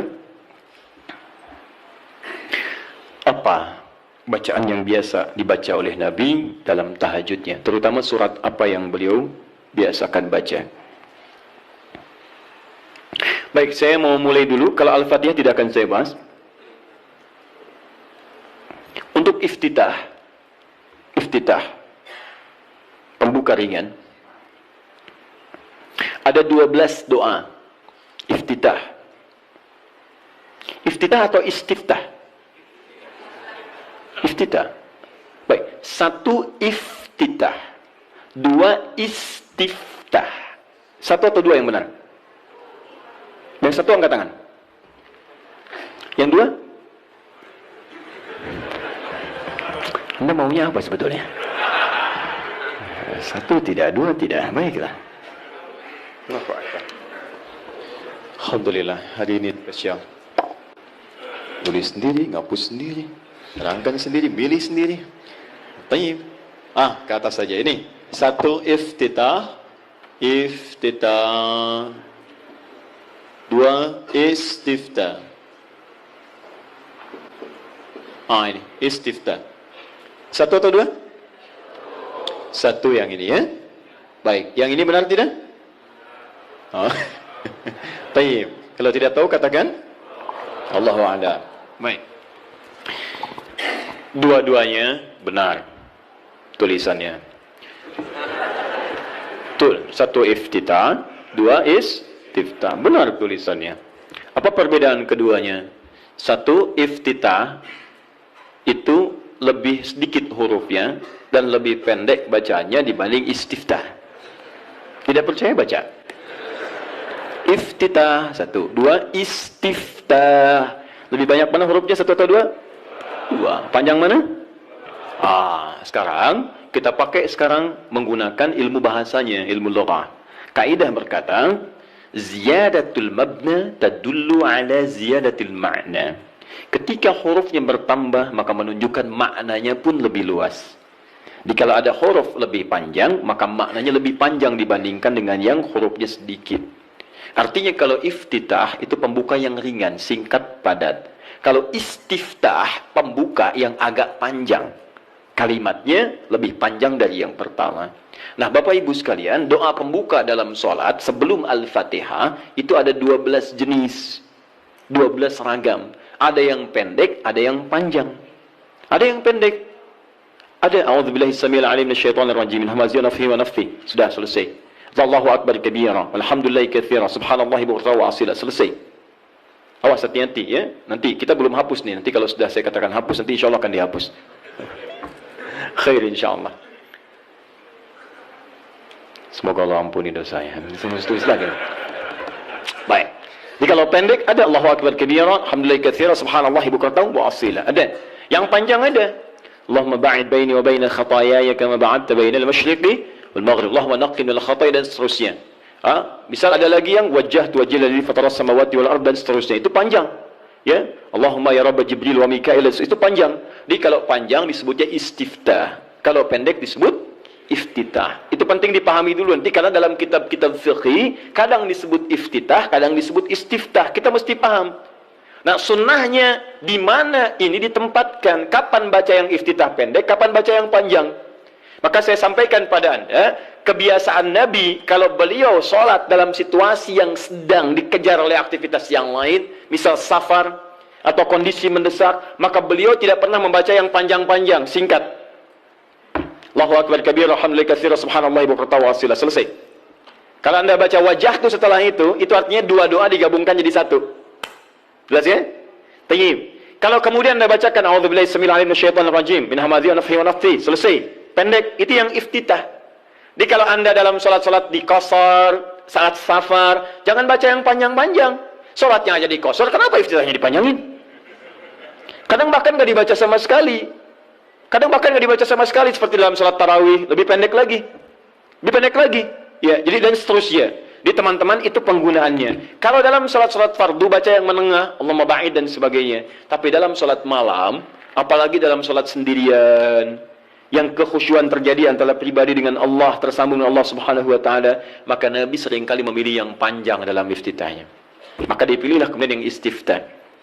Allahumma ya rabb Jibril wa Mikail dan seterusnya. Atau yang wajjahtu wajhil ladzi fataras samawati wal ardh hanifan musliman wa ana minal musyrikin dan seterusnya. Itu panjang.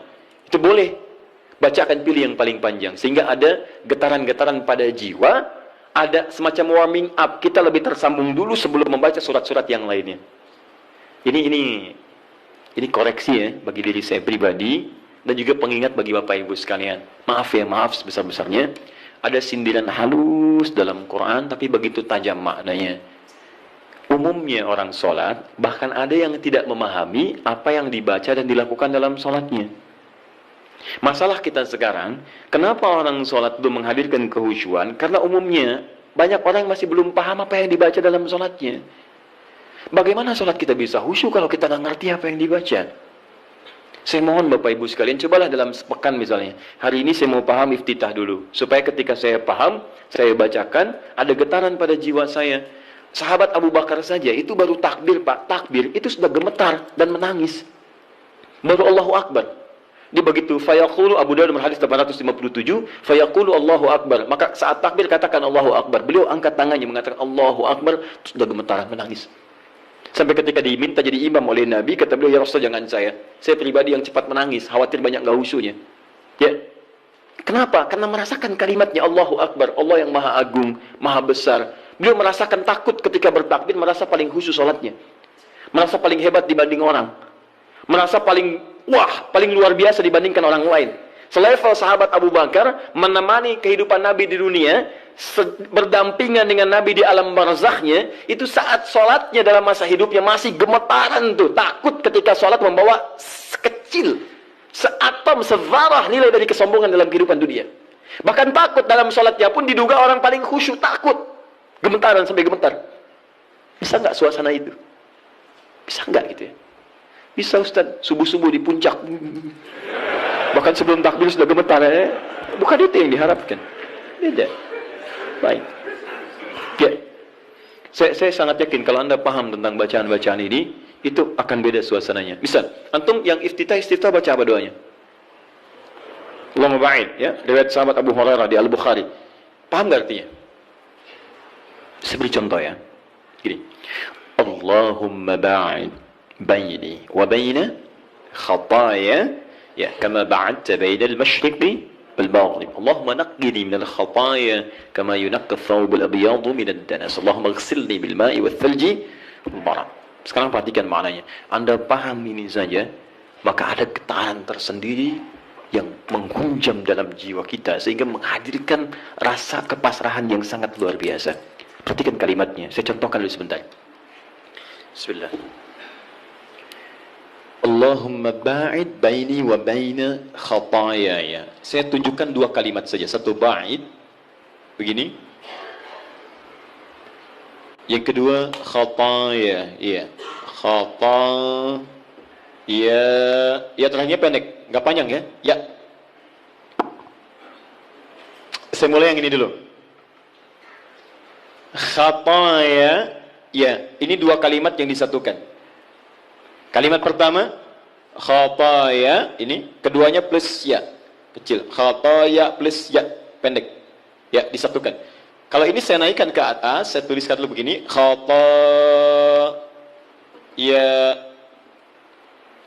Ini jama' dari kata khata'un.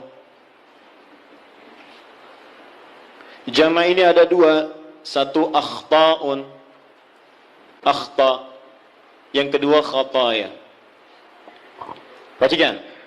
Apa artinya khata? Artinya salah. Yang berpeluang memiliki dosa.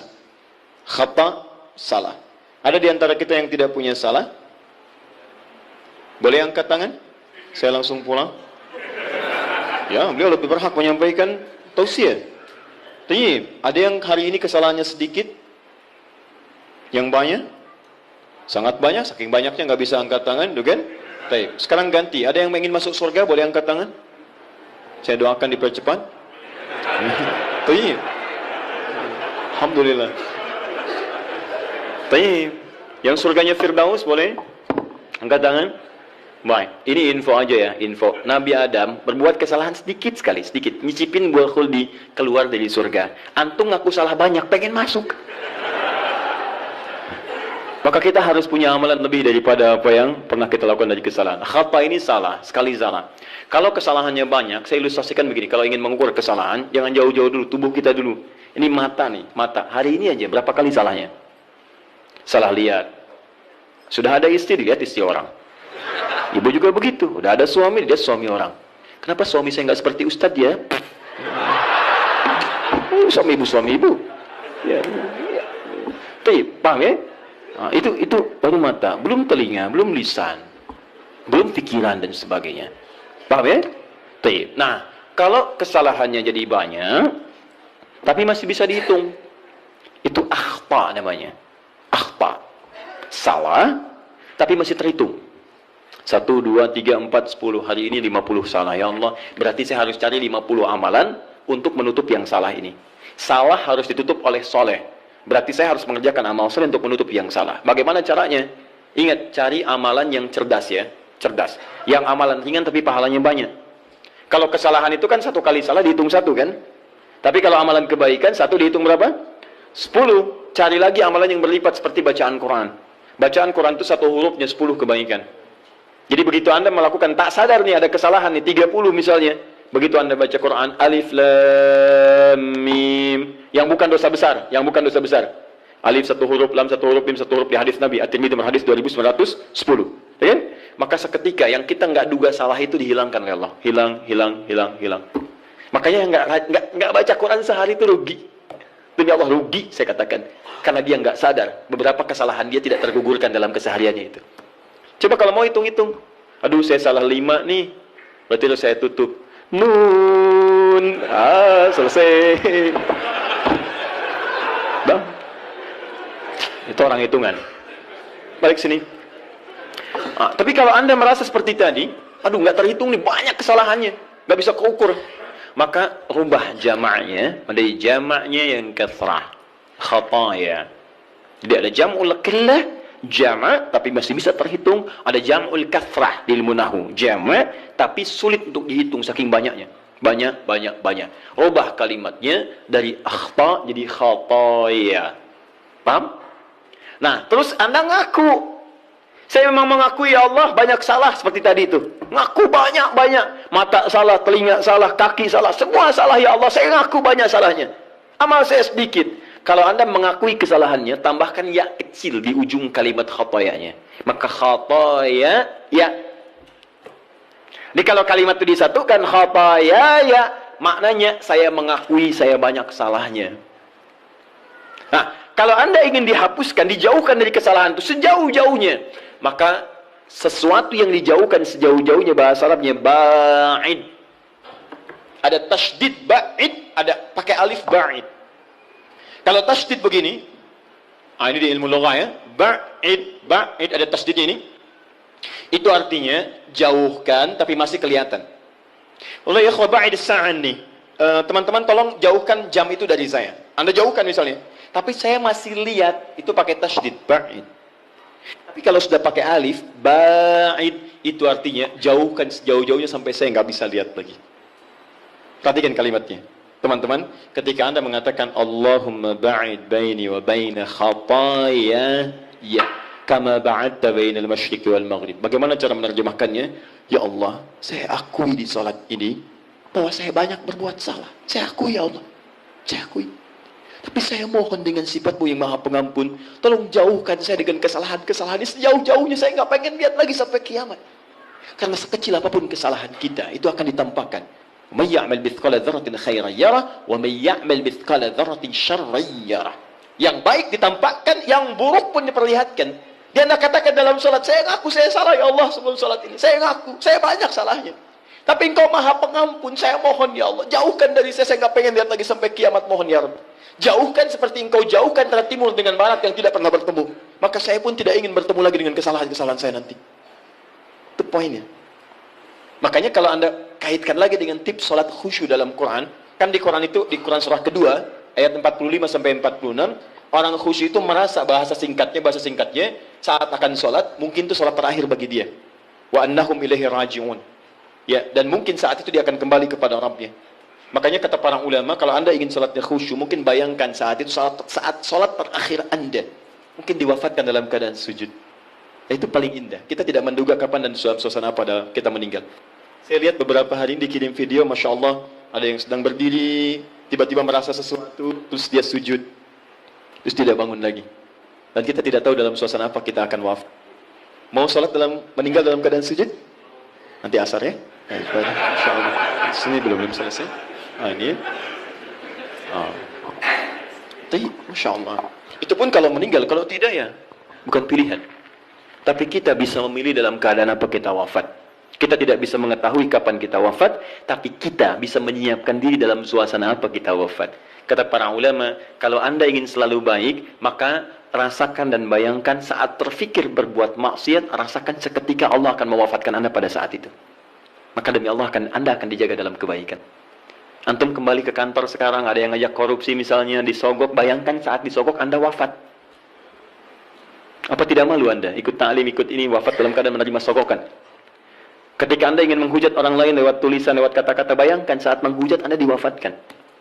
Ya, apa tidak malu ikut ta'lim tiap waktu tapi diwafatkan dalam keadaan mencela orang lain? Sayang.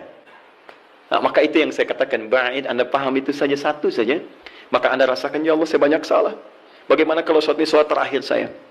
Dalam sujud ini wafat saya masih membawa kesalahan, mohon ya Allah, saya mohon ampuni saya, jauhkan saya dengan kesalahan-kesalahan yang pernah saya lakukan. Seperti Engkau jauhkan dari timur dengan barat. Ini yang menjadikan sahabat Abu Bakar belum mengucapkan ini saja sudah menangis terseduh. Dan kita ada di mana? Nah, dalam salat malam, cobalah pahami itu. Nah, dalam salat malam Nabi lebih banyak membaca yang panjang-panjang seperti yang wajah tu. Itu indah. Kenapa dibaca yang wajah tu? Salah satu yang roba Jibril, roba Mikail. Kenapa yang dibaca itu? Karena salat malam itu, waktu malam hari, buka Quran surah ke-73 ayat yang ke-6. Karena waktu malam itu, waktu yang paling tepat untuk menyentuh jiwa kita. Bacaan-bacaannya lebih menghunjam kepada jiwa. Inna nasyi'atal laili hiya ashaddu wat'aw wa aqwamu qila. Sungguh bangun malam, salat malam itu ashaddu wat'a, lebih menyentuh kata-katanya kepada jiwa kita. Wa aqwamu qila, dan kalimat kita itu lebih meresap pada jiwa. Nggak percaya silahkan Anda bangun malam ya, bandingkan dengan sholat siang, itu lain khusyuknya. Akan terasa nikmat malam. Kalimat-kalimatnya cepat menyentuh pada jiwa kita. Makanya mencari kalimat-kalimat, doa-doa, bacaan-bacaan yang sentuhan ke jiwanya lebih dalam. Wajjahtu wajhiya lilladzi fatara as-samawati wal arda hanifan muslima wa ma ana minal musyrikin. Duhai Allah, Malam ini aku bangun, ku hadapkan sepenuhnya diriku, ya Allah. Aku pasrahkan kepadamu penguasa langit dan bumi. Aku berjanji tidak akan musyrik selama hidup, ya Allah. Inna salati wa nusuki wa mahyaya wa mamati lillahi rabbil alamin. Duhai Allah, sungguh salatku malam ini, semua ibadahku, hidupku, atau engkau wafatkan aku di malam ini. Wa mamati. Atau engkau wafatkan aku di malam ini. Saat Anda bangun malam jam 2, terus ada kalimat itu Anda ucapkan dan Anda paham artinya. Atau engkau wafatkan aku di malam ini, ya Allah. Lillahi rabbil alamin. Hamba ikhlas. Kalau itu sudah ketetapanmu Tuhan penguasa alam. La syarika lahu bidzalika umirtu ana minal muslimin. Dan saya ikrarkan mulai hari ini, ya Rabb, saya tidak akan berbuat dosa-dosa, apalagi musyrik. Dan seperti itu saya diperintahkan, saya komitmen mengerjakan hamba yang terbaik. Wa ana minal muslimin. Dan kalau saya diberikan kesempatan untuk hidup esok hari, atau sekarang saya wafat, saya berjanji akan jadi orang Islam yang lebih baik lagi. Saya akan makin patuh. Makanya kalau orang baca iftitah atau istiftah dengan bacaan ini dan tidak lebih baik setelah sholat, ada yang salah dengan kata-katanya. Tapi itu indah saat dibacakan di malam hari. Cobalah malam bangun, hadirkan suasana itu, baca dengan baik, dan itu nyaman ke jiwa kita. Ya, kita lebih butuh kalimat-kalimat untuk menyentuh jiwa dibanding kesibukan. Sekarang malam itu dibuat seperti siang. Padahal kata Quran, waja'alna al-laila libasa waja'alna an-nahara ma'asya.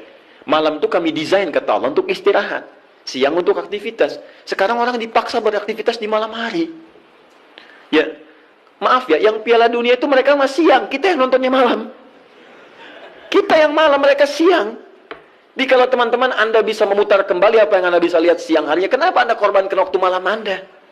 Karena setiap metabolisme tubuh kita itu ketika diporsir untuk beraktivitas, dia akan menuntut gantinya. Malam istirahat, Anda 7 jam, Anda pakai 2 jam aktivitas, besoknya dia nuntut 2 jam untuk istirahat. Supaya ada kebiasaan perputaran bagian dari tubuh kitanya. Karena itu coba kita pahami ya, orang-orang di luar itu desainnya luar biasa. Kita dipaksa untuk mengerjakan sesuatu yang mereka nggak lakukan. Kayak rokok misalnya. Ya, pengusaha rokok, pembuat rokok di luar, mereka nggak merokok, dikirim ke kita. Itu yang repot gitu kan. Kadang-kadang kita harus melihat dengan lebih dalam untuk memahami bahwa ada sesuatu yang harus kita saring kembali. Jangan mencela orang lain, itu strategi mereka. Tapi kita bisa memilih untuk mendapatkan yang baik atau meninggalkan yang buruk dalam kehidupan. Jelas ya? Baik. Ini yang iftitah surah terakhir, dan saya berhenti di sini, dan saya mohon maaf barangkali ini bagian terakhir dari sesi bahasan. Untuk sementara saya tidak membuka tanya jawab dulu karena kami jam 3 harus sudah berada di Bekasi untuk bisa menyerahkan beberapa teman-teman yang akan berangkat haji pada tahun ini. Persyaratannya kami koordinasikan, itu harus diserahkan hari ini. Ya, jadi mohon pengertiannya ya teman-teman sekalian. Surah terakhir. Time. Surat apa yang dibaca oleh Nabi? Secara singkat, ada tiga jenis surah yang umumnya dibacakan oleh Nabi SAW dalam kesempatan salat malamnya. 3 jenis surah. Alhamdulillah. 1, surat yang ringan. Surat yang ringan. Saya tidak katakan pendek ya, tapi ringan, ingat baik-baik. Surat yang ringan yang diisyaratkan bagi para pemula yang menunaikan salat tahajud.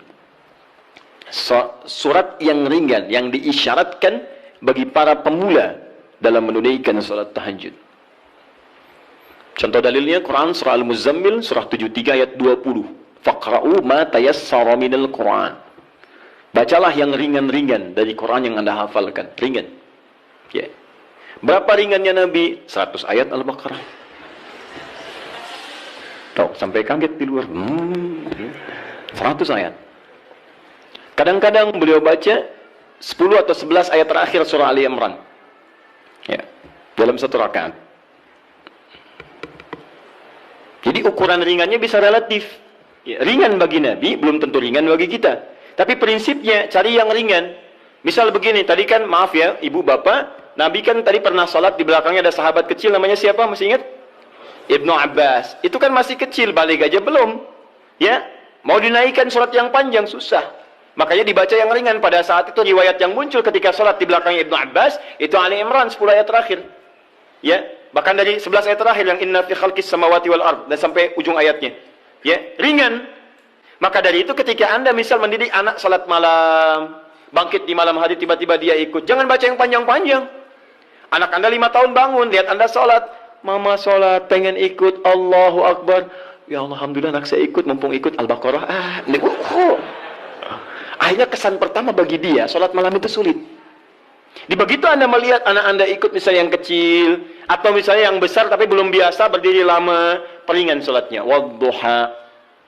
Sehingga ada merasa enak dia, oh ternyata salat malam itu nggak panjang-panjang, cuman ad-duha. Besoknya alam nashrah, lebih pendek lagi. Besoknya al-falaq. Masya Allah, naik lagi. Tadinya ikut 2 rakaat, besoknya 4 rakaat, 6 rakaat. Begitu 11 rakaat, stabil mulai. Al-Baqarah, Ali Imran, An-Nisa. Kalau dia akan bertanya, mah bosan kok ad-duha terus, cari yang lain dong. Anda naikkan. Al-Baqarah ya, nggak apa-apa. Bismillah, naik. Dan itu indah. Itu indah. Paham ya? 2. Sudah? Surat yang tersusun dalam Al-Quran, surah-surah yang tersusun dalam Al-Quran secara tertib dengan tujuan mengulang yang dihafal atau memperbanyak yang dibaca. Dengan tujuan mengulang yang dihafal atau memperbanyak yang dibaca. Kalau yang tadi yang ringan-ringan, sekarang itu terbalik.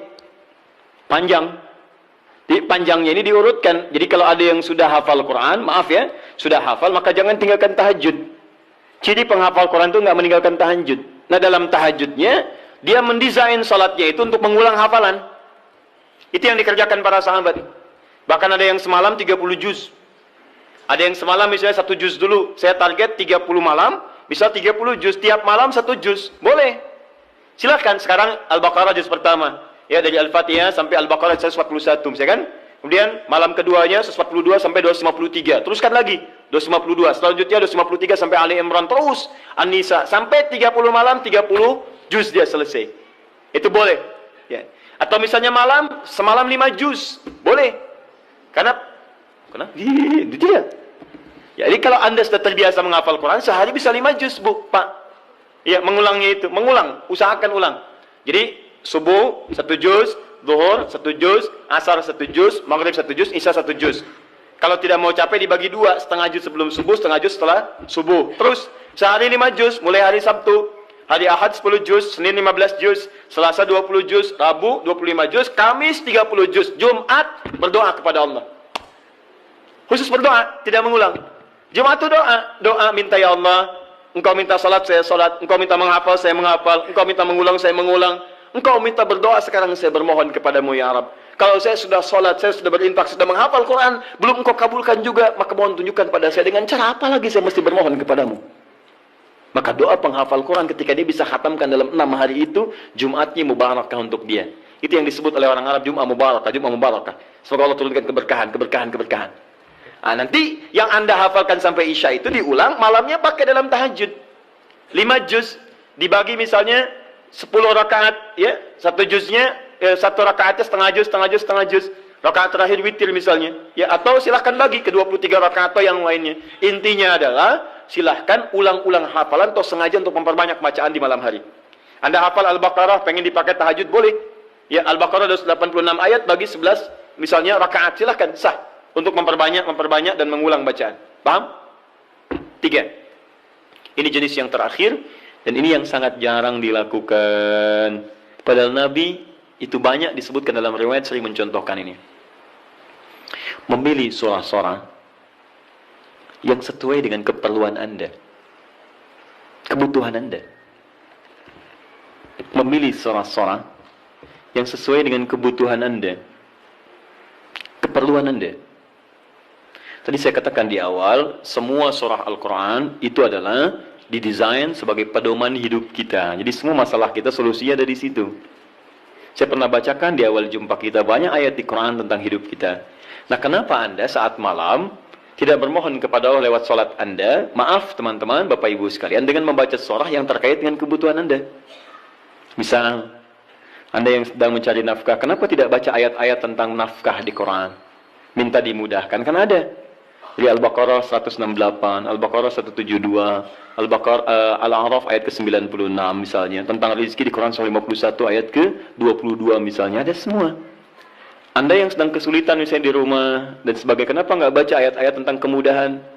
Ya, mudah urusan rumah. Misalnya Quran surah keempat ayat 34, 35 gitu kan. Kalau ada persoalan minta kepada Allah solusinya. Kemudian ada di Quran surah ke-65 ayat 2 sampai 3 tentang masalah-masalah yang umum. Anda yang di birokrasi sekarang banyak orang, saya tuh bingung ya. Kalau masa-masa pemilihan tuh banyak mengerjakan hal yang tidak perlu. Padahal kata Quran itu di Quran surah 3 ayat 27 kan jelas. Dari 26 sebetulnya sampai 27-nya. Jelas. Qulillahumma malikal mulki tu'til mulka man tasha' wa tanzi'ul mulka mimman tasha'. Katakan kekuasaan itu hanya milik Allah. Allah berikan pada siapa yang kehendaki. Jadi kalau ada orang baik diberikan supaya kebaikannya menyebar pada rakyatnya. Kalau ada orang jelek kemudian dia bisa naik, untuk ditunjukkan ada yang salah di tempat itu harus diperbaiki supaya dia bisa diganti dengan yang lebih baik. Itu maksudnya. Tapi kekuasaan itu Allah yang tetapkan. Makanya orang-orang yang pandai itu dia akan mendekati Allah. Dia akan memohon supaya diberikan petunjuk. Kalau diberikan, dia lakukan hal-hal yang baik. Maka mendekat dia baca ayat-ayat itu. Sebetulnya kepala-kepala yang calon pilkada, calon pemimpin dan sebagainya, calon kepala daerah dari mulai yang ringan sampai yang besar, kalau dia paham tentang ayat itu, dia bangun malam, dia minta petunjuk kepada Allah. Itu titipan. Karena kalau cuma jadi pemimpin, Firaun pun pemimpin. Tapi kepemimpinan Firaun diabadikan bahkan dalam Al-Quran sebagai contoh, karena itu belum tentu mengantarkan dia ke surga. Hati-hati. Dia ada orang yang diberikan kedudukan, dengan itu dia bisa ke surga. Ada orang diberikan harta, dengan itu dia bisa ke surga. Ada orang diberikan pengetahuan, bekal itu untuk ke surga. Ada orang yang hanya diberikan tenaga, karena itu yang membuat dia ke surga. Bilal mendapatkan tenaga, dengan itu dia pakai adzan. Ali mendapatkan pengetahuan, dengan itu dia pakai berdakwah. Baik, sebagian sahabat mendapat kedudukan. Di antara mereka ada Umar bin Khattab. Ia dipakai untuk mengantarkan ke surganya. Yang harta benda seperti Abdurrahman bin Auf. Tapi jangan lupa, ada Fir'aun yang pernah mendapatkan kedudukan, diberi contoh, tapi tidak bisa mengantarkan ke surganya. Ada Qarun yang ketika dia punya harta hanya dipakai foya-foya. Jadi kalau orang sekarang hanya ingin ikutan foya-foya, dia ketinggalan, telat dia. Keduluan Qarun. Katakan pada orang kaya, ya ibu-ibu sosialita misalnya, yang cuman gosip datang macam-macam. Kalau cuman begitu, katakan terlambat. Sejak zaman Nabi Yusuf sudah ada sosialita yang cuman gosip. Kumpul-kumpul, katanya di sini ada orang ganteng ya, sampai kejebak kan situ. Oh tuh, emang dia nggak tahan. Yusuf keluar, begitu keluar, wah mahaza basyarin hadza idza malakun karim. Ini sih bukan manusia, ini malaikat yang sedang menyamar. Ganteng-ganteng Nabi. Oh, orang sekarang ganteng-ganteng serigala. Digosipin lagi. Tuh, udah ada kasusnya banyak. Jadi untuk apa kalau cuma kumpul-kumpul nggak ada kerjaan, harta dibanggakan? Cari ayatnya. Begitu Anda dihadapkan pada suasana itu, baca. Malamnya bangun, sujudnya lamakan, suratnya pilih yang sesuai. Teman-teman yang mau menikah, ya, yang belum ada jodoh misalnya, kan cari ayat-ayat supaya Allah bimbingkan. Ya, calon-calon yang bagus. Kalau laki-laki pasti perempuan calonnya. Cari ayat perempuan-perempuan yang baik, atau sebaliknya. Ada Quran 51 ayat 49, gitu kan? Ada Quran surah 49 ayat ke-13, gitu kan? Ada kalau mendekat ke pernikahan, Quran surah 30 ayat 21. Anda ingin samara, tapi ayatnya nggak pernah dikaji. Ya, walaupun istri Anda calonnya namanya samara, tapi kalau nggak pernah dibaca ayatnya, mustahil baca. Quran surah 31 ayat 30 ayat 21 baca. Yang belum nikah, ya. Orang bilang jomblo, nggak apa-apa. Anda jomblo fisabilillah, ya. Berusaha untuk mendapat yang terbaik. Jomblo dibagi 3, jomblo fisabilillah, jomblo syariah, dan jomblo sengketa. Ya. Nanti kita bahas lain waktu lah bagi yang belum menikah. Baik. Jomblo sengketa itu pilihannya banyak tapi belum bisa menentukan, ya, sehingga jadi persoalan. Kenapa jadi ke situ? Jadi itu intinya ya. Itu intinya. Cari, kalau belum bisa, cari indeks-indeks ayat-ayat Quran, di indeks-indeksnya apa, pelajari itu, dan contohnya banyak di hadis-hadis Nabi sallallahu alaihi wasallam atau amalan-amalan para sahabat. Bahkan Nabi Zakaria ketika salat di mihrabnya Maryam itu, apa yang beliau baca dalam salatnya? Beliau memohon supaya diberikan karunia keturunan. Qala rabbi habli min ladunka dzurriyyatan thayyibah innaka sami'ud du'a. Quran surah 3 ayat 38 sampai 39. Apa yang terjadi? Begitu dibacakan itu, turun jawaban dari malaikat, kamu akan punya keturunan. Dijawab langsung. Ya Anda ini bagaimana keperluannya pengen proyeknya lancar, yang dibaca minal jannati wan nas. Qul a'udzu birabbin nas, qul a'udzu birabbin nas. Ya susah dikabulkan, proyek banyak gangguan, jin lagi yang datang, kan?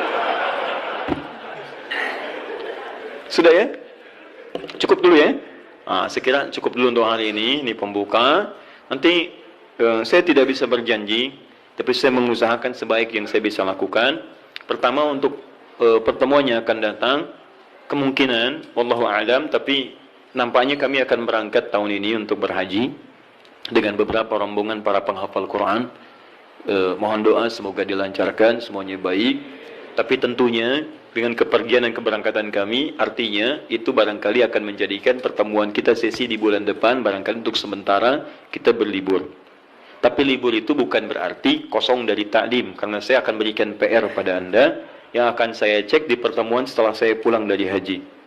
PR-nya adalah pengulangan dari yang sebelumnya. Setiap yang hadir, insya Allah menghafal 11 ayat terakhir surah Ali Imran. Siap? Siap ya? Sudah hafal? Baik. Kenapa ramai di belakang? Kok PR-nya sama Ustadz? Karena belum hafal sampai hari ini. Baik, sudah ya? Satu itu. Yang kedua, jika ada pertanyaan-pertanyaan terkait, nanti malam ini kami ada AQS, Al-Quran Sunnah Solution, langsung dari Bekasi. Itu insya Allah nanti kita buka malam hari nanti untuk meneruskan tentang fikih haji. Bagi yang akan berhaji, Anda boleh simak kajiannya, atau yang belum berhaji Anda juga bisa menyimak, atau yang telah berhaji bisa menyimak untuk indikator keberhasilannya.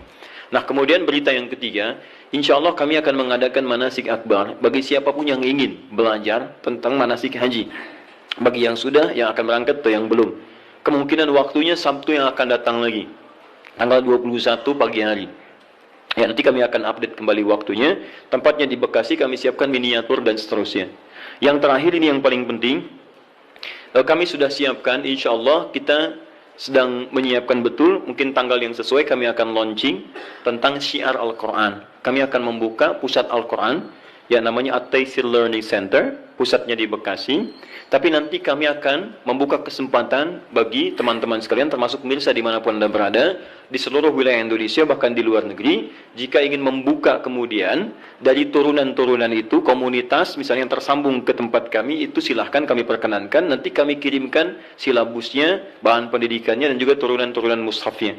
Nanti ada 3 program. Pertama, pengentasan buta baca Al-Quran.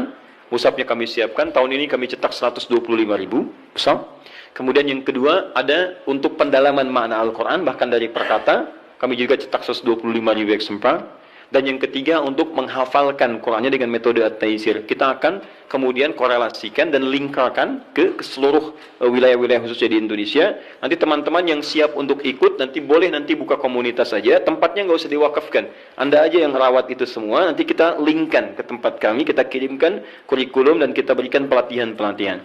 Itu kelas pertama. Launching kelas kedua, insya Allah dalam pekan ini akan dilaunchingkan kelas Quran, kelas kehidupan Quran, yang pernah kami sampaikan dulu. Itu nanti ada kelas dokter, kelas pengusaha, kelas macam-macam, itu ada di situ. Dan itu akan menurunkan ayat-ayat Quran sesuai dengan profesi. Misal Anda yang mahasiswa, apa saja ayat-ayat bimbingan dalam belajar, nanti ada kelasnya khusus, Anda akan dididik tentang turunan makna Al-Quran, tentang bagaimana cara belajar sesuai dengan petunjuk Quran dan Sunnah. Ya, misalnya yang dokter, silahkan. Dokter nanti masuk kelas dokter, itu dibagi sub lagi. Nanti ada dokter tentang jantung. Kemarin kami sudah diskusi dengan dokter jantung, hasilnya hebat. Ya, apa kaitan zikir dengan suasana jantung? Beliau uji, sampai beliau cek. Ada alatnya, Pak. Alatnya kecil ya. Dan kami sudah diskusi.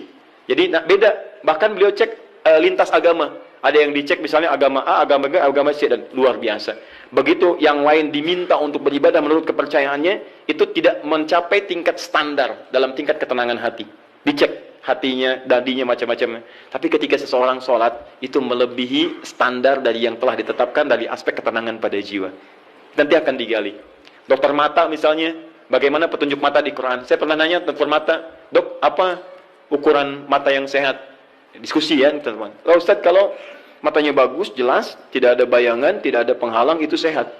Saya bilang, saya banyak temukan yang seperti itu, dok. Sehat, bagus, gak pakai kacamata, tapi dia nggak bisa bedakan mana sendal dia, mana sendal orang lain. Itu kenapa? Wah, itu saya bingung, Ustaz. Ya, itu nanti kita dudukkan di satu kelas dan seterusnya. Ya.